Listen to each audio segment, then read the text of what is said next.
বাবা জাহাঙ্গীর বা ইমান আল সুরেশ্বরী তার যে রচনা, সূক্ষ্মাতি সূক্ষ্ম তার যে উপহার দান আমাদের জন্য, সেখানে জাকাতের সংজ্ঞা বাবা জাহাঙ্গীর করেছেন। জাকাত এবং সাদগার মাঝে আকাশ পাতাল পার্থক্য।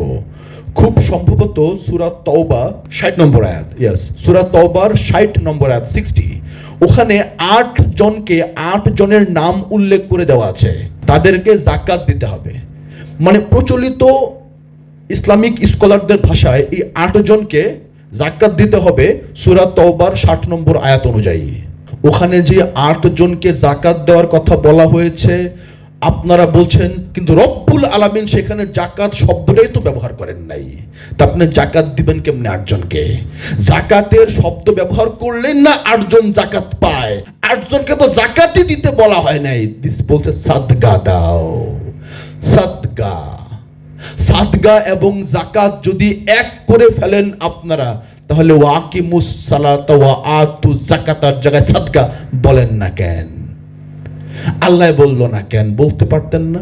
আল্লাহ তো সাদগা শব্দটাও ইউজ করেছেন, যাকাত শব্দটাও ইউজ করেছেন, তাহলে ওয়া আকিমুস সালাত ওয়া আতু সাদগা আল্লাহ বলল না কেন? কি গবেষণা করেন?